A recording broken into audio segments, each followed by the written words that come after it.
എന്ത് ആധികാരികതയോടെയാണ് അല്ലെ ഒരു സിസ്റ്റർ, അതായത് ഒരു സ്കൂളിന്റെ പരമോന്നത അധികാരമുള്ള ഒരു സിസ്റ്റർ മൈക്ക് കെട്ടി വിളിച്ചു പറയാണ് 2018 സ്കൂൾ മാനേജ്മെന്റിന് എന്ത് യൂണിഫോം കീപ്പ് ചെയ്യാം എന്നുള്ളതിന്റെ തീരുമാനമുണ്ട്. അതിന്റെ ബേസിലാണ് ഞങ്ങൾ ഈ കുട്ടിയോട് സ്കാർഫ് ഇടണ്ട എന്ന് പറയുന്നത്.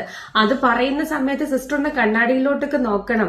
സിസ്റ്റർ ഉപയോഗിക്കുന്ന സ്കാർഫ് ബാക്കിലോട്ടൊക്കെയാണെങ്കിൽ മുസ്ലിം കുട്ടി ഇടുന്ന സ്കാർഫ് മുന്നിലോട്ടൊക്കെ എന്നുള്ള വ്യത്യാസം മാത്രമേ ഉള്ളൂ.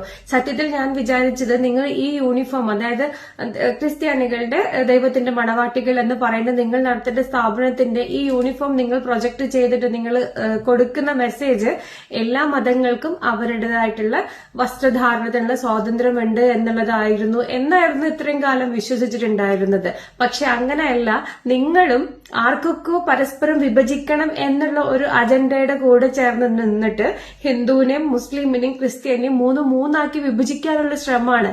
എന്ത് മെസ്സേജാണ് ഒരു വിദ്യാഭ്യാസ സ്ഥാപനം എന്നുള്ള നിലയിൽ നിങ്ങൾ ഈ കുട്ടികൾക്ക് കൊടുക്കുന്നത്? മനുഷ്യരെ മനുഷ്യരായിട്ട് കാണാണ്ട് മതത്തിന്റെ പേരിൽ കാണാനാണോ?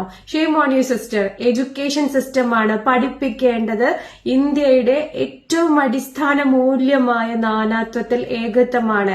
നമ്മൾ എപ്പോഴും എല്ലായിടത്തും പൊതു ഇടങ്ങളിലൊക്കെ ഇന്ത്യക്കാർ എന്ന് പറയുന്നവർക്ക് ഏറ്റവും കൂടുതൽ റെസ്പെക്ട് കിട്ടുന്നത് നമ്മൾ ഫോളോ ചെയ്യുന്ന യൂണിറ്റി ഇൻ ഡൈവേഴ്സിറ്റിന്റെ പേരിലാണ്. നിങ്ങൾ എത്ര മതക്കാരുണ്ടെങ്കിലും എന്ത് ഭംഗിയിലാണ് ചേർന്ന് നിന്ന് നിങ്ങൾ ജീവിക്കുന്നത് എന്നുള്ളതാണ്.